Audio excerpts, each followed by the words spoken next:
In the stillness of a quiet night, the hospital's emergency lights cast a faint glow on sterile walls, creating an atmosphere of serene calm. Nurses and doctors on the night shift exchanged soft conversations, their voices barely disturbing the silence, while the occasional sound of footsteps echoed through the empty corridors. The night seemed uneventful, a rare moment of peace in the bustling world of emergency care, until the automatic doors at the main entrance slid open with a gentle hum. Expecting a patient, the staff froze as a German shepherd stepped into the light. Its coat was matted with dried mud, its deep eyes reflecting both exhaustion and resolve. This was Max, a retired police canine who had once served with distinction, now moving cautiously but purposefully, carrying a small bundle wrapped in an old cloth in his jaws. Stunned glances passed between the nurses. One hesitated, then stepped forward, curiosity overcoming fear. As she gently unwrapped the bundle, the air seemed to vanish from the room. Inside was a baby, tiny, frail, and struggling to breathe, its skin pale and chest rising irregularly. "Oh my God, it's a baby!" a nurse gasped, her voice trembling with shock. The stillness shattered as the emergency room burst into action. Nurses and doctors sprang to life, their hurried footsteps echoing through the halls. Equipment was prepared, and the medical team fought to stabilize the fragile infant, each second ticking like an urgent countdown. No one could believe what they were witnessing.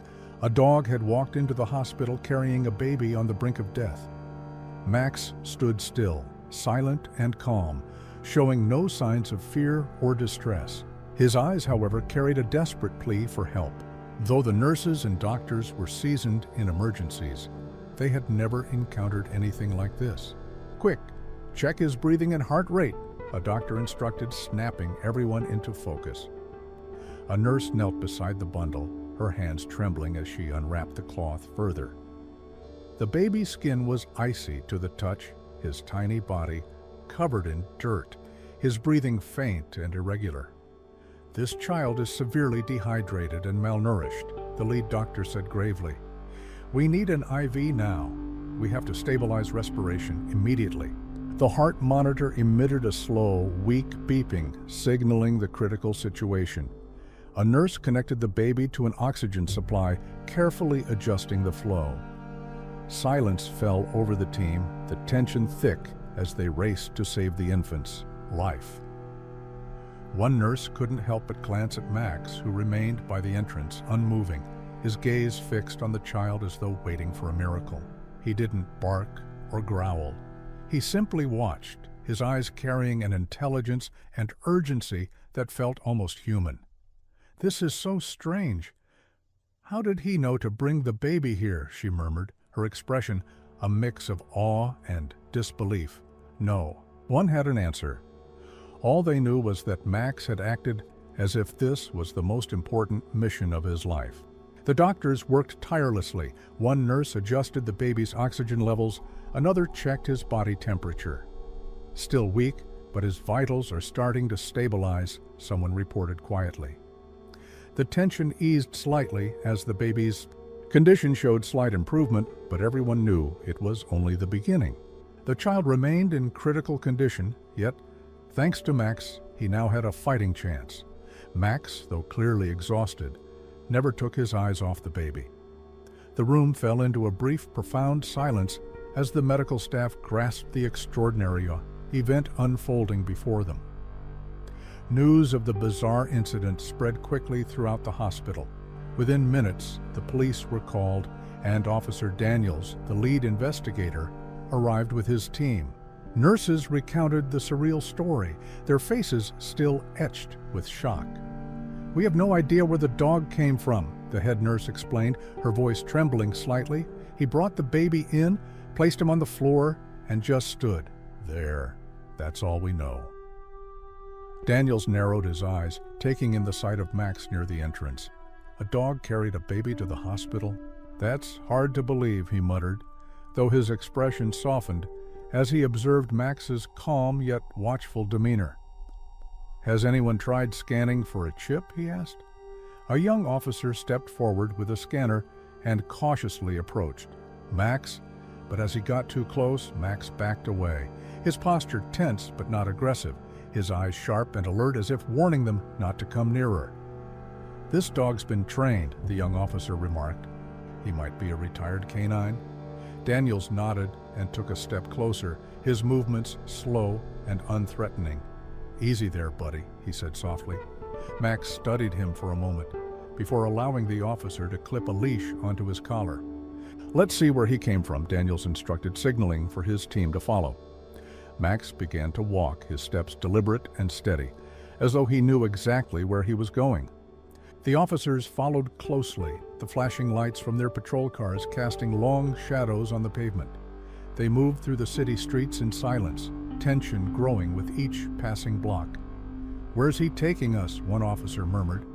Finally, Max stopped in front of an old dilapidated house in a deserted part of town. The front door was ajar, as if someone had left in a hurry. Daniels frowned. "This is it," he said quietly. The officers exchanged wary glances before cautiously approaching the entrance. The smell of mold, stale air, and rotting food hit them as they stepped inside. Max led them through a cluttered living room and toward a small door at the back of the house. "Stay sharp," Daniels ordered, his voice low and tense. When they opened the door, they found a small, dimly lit room. In one corner stood an old, dusty crib, around it scattered signs of recent occupancy, an empty dog food bowl, a tattered blanket, and a few children's items strewn across the floor. Max slowly approached the crib and sniffed the spot where the baby had once been. "The baby was here," an officer whispered, his face hardening as he took in the scene. Exhausted, Max finally collapsed beside the crib, his body going limp as though he was allowing himself to rest for the first time. His mission was complete. The officers continued their search through the abandoned house, their flashlight beams cutting through layers of dust in every corner. The wooden floor groaned under their boots with each cautious step. Everything inside spoke of long-term neglect. Chairs were overturned, cabinets stood empty, and the dining table was littered with crumpled papers.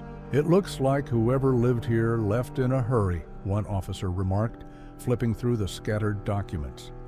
Meanwhile, another officer explored the kitchen, where the sink was full of dirty dishes and a faint odor of rotting food lingered. On the countertop, a crumpled envelope caught his attention. He picked it up, opened it, and found a handwritten letter inside. The writing was shaky, as if written under extreme stress. "There's a letter here," he announced, then began reading aloud. "I no longer have the strength to care for him. Everything around me is falling apart. All I have left is Max, and I know he'll do the right thing. I hope that one day someone will forgive me." His voice trailed off as the final words echoed in the stillness. The letter wasn't signed, but its message was painfully clear. The author had reached a point of utter desperation, entrusting their child to their loyal dog, Max. "Max has been watching over the baby this whole time," one officer murmured, glancing at the German shepherd lying beside the crib. Max remained motionless, though his ears twitched slightly, still alert to his surroundings. "We need to find the mother," Officer Daniels ordered firmly. "We have enough evidence to know that she's in serious trouble." The officers began canvassing the few neighbors who still lived in the area. After some time, they found an elderly man who remembered the previous occupant of the house. "I remember the young woman who lived here," the man said, leaning on his cane.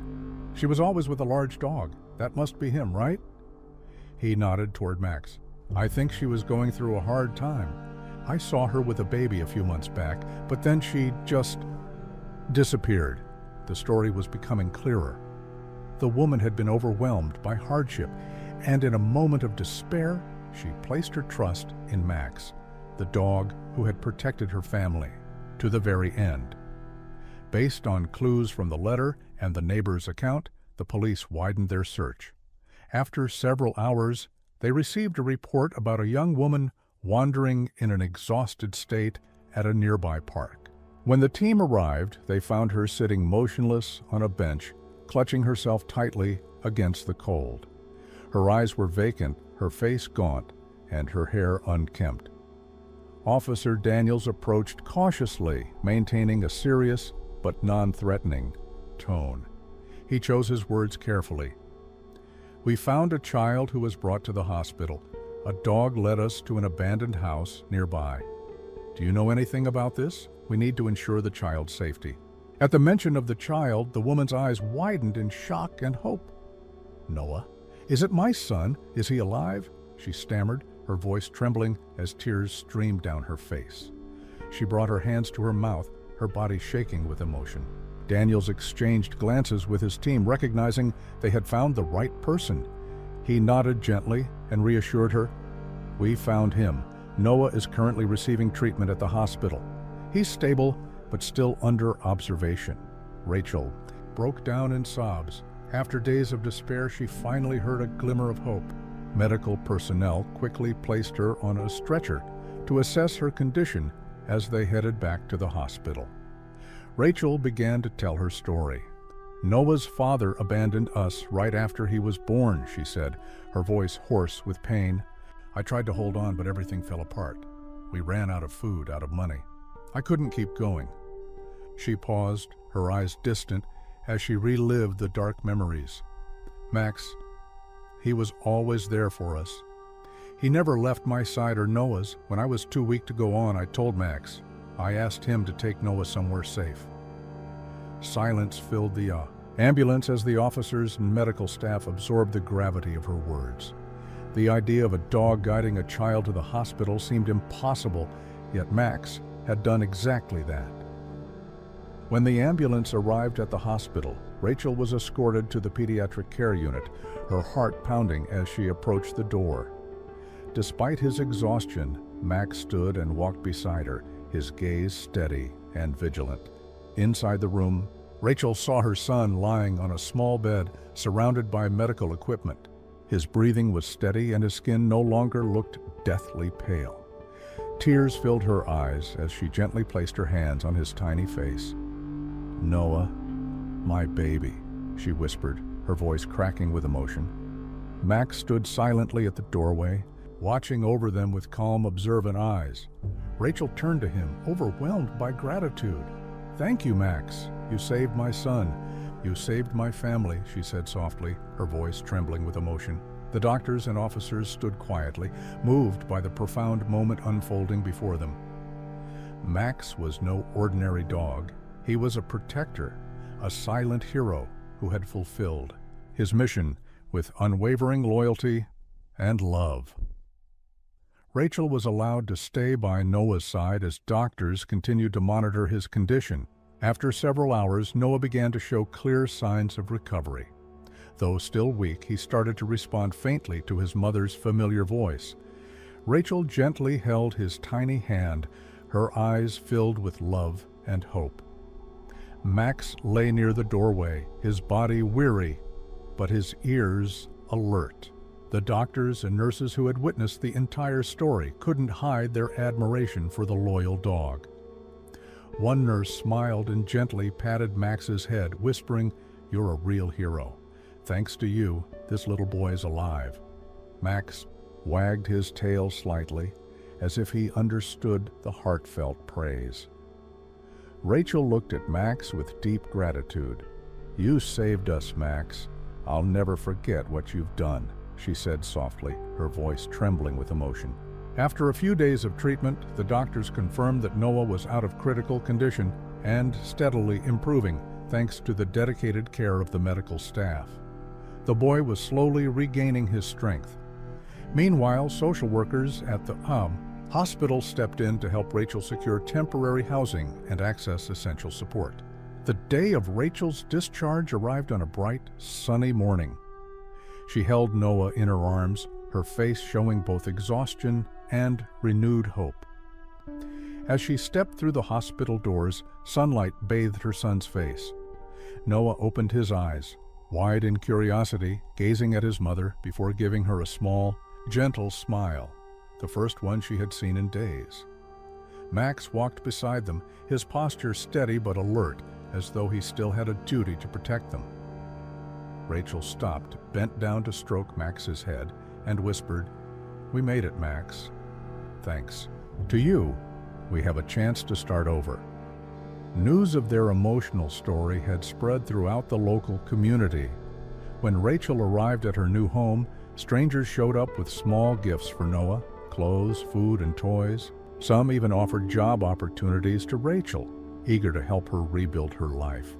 The first few days in their new home were challenging, but with the support of kind neighbors and Max's unwavering loyalty, Rachel knew she no longer had to face everything alone. She watched as Noah crawled across the floor, his bright, lively eyes full of wonder. "We made it through, Max," she said softly, stroking the dog's head. Max looked at her with his calm, wise eyes, as if to say he understood. Max's story was not just one of miraculous survival, it was a testament to love and loyalty that transcended all boundaries. Rachel, Noah, and Max's emotional journey had ended with a hopeful new beginning. But this story teaches us something even deeper. The power of loyalty, love, and sacrifice can change a family's destiny forever. If you found this story inspiring, we'd love to hear your thoughts. Share your feelings in the comments below and tell us what you think about Max's incredible courage and the family's journey to survival and hope.